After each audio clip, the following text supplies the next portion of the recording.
Hello everyone, Assalamu alaikum. This is Humaira from Humaira's Life Wrap. আজকে আপনাদের জন্য থাকছে ভীষণ মজাদার একটি কলিজা ভুনা রেসিপি। কলিজার গন্ধ ছাড়া কিভাবে খুব সহজে কলিজা ভুনা রান্না করা যায় সেই রেসিপিটা শেয়ার করব আজকে আপনাদের সাথে। চলে যাচ্ছি রান্নায়। কড়াইতে আমি পরিমাণ মতো তেল নিয়ে নিয়েছি। দিয়ে দিচ্ছি একটা তেজপাতা, 2টা কাঠ মশলা, 2টা এলাচ এবং 2টা লবঙ্গ, আর দিয়ে দিচ্ছি 4টা লাল মরিচ। আমি এখানে 1 মুঠ পেঁয়াজ নিয়েছি। যে পরিমাণ কলিজা আমি রান্না করছি তার জন্য যথেষ্ট। পেঁয়াজটা অনবরত নাড়তে থাকতে হবে হালকা বাদামি রং না আসার আগ পর্যন্ত।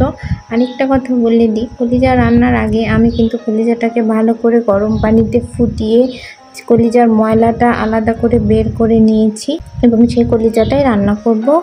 পেঁয়াজ আমার হালকা বাদামি কালার হয়ে গেছে। এবারে এক এক করে গুঁড়া মশলাগুলো অ্যাড করে নেব। দিচ্ছি 1/2 চামচ হলুদ গুঁড়ো, 1/2 চামচ ধনে গুঁড়ো, 1 চামচ জিরা গুঁড়ো, 1 চা চামচ উঁচু করে লাল মরিচের গুঁড়ো। ঝালটা অ্যাডজাস্ট করে নেবেন যে যেমন খান।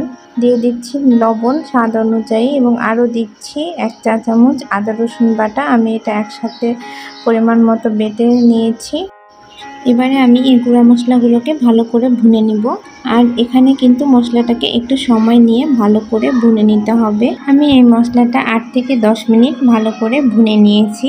এবারে আমি কলিজাটা এতে অ্যাড করব।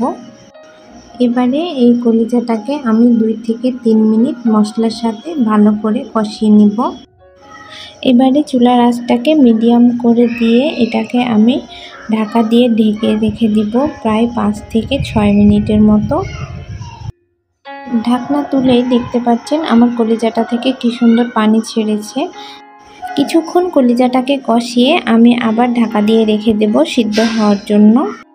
এখানে কলিজাটা আমার সিদ্ধ হয়ে এসেছে প্রায়। এ পর্যায়ে আমি এখানে 1/2 চা চামচ গরম মশলা দিয়ে দিচ্ছি এবং আবার ঢাকা দিয়ে কিছুক্ষণ রেখে ওয়েট করব। ঢাকনা খুলে আমি কিছুটা কাঁচামরিচ দিয়ে দিচ্ছি শুকরানোর জন্য। দিয়ে এটাকে দমে রেখে দিচ্ছি। এরপরে ঢাকনা খুলে কলিজাটা হালকা একটু আমি কষিয়ে নিব এবং আমার কলিজাটা রান্না এখানে হয়ে গেছে। যে যেমন কলিজায় ঝোল পছন্দ করেন সে তেমন করে রেখে দিবেন। আমার কাছে কলিজা ভুনাটা একটু শুকনো শুকনোই ভালো লাগে, যার জন্য এবারে আমি কলিজাটা পরিবেশন করব। এবার কোরবানি ঈদে অবশ্যই এই কলিজা ভুনাটা আপনাদের প্রিয়জনকে রান্না করে খাওয়াবেন। দেখতেই পাচ্ছেন আমার কলিজাটা কি সুন্দর কালার আসছে এবং দেখতেও অনেকটা লোভনীয় লাগছে।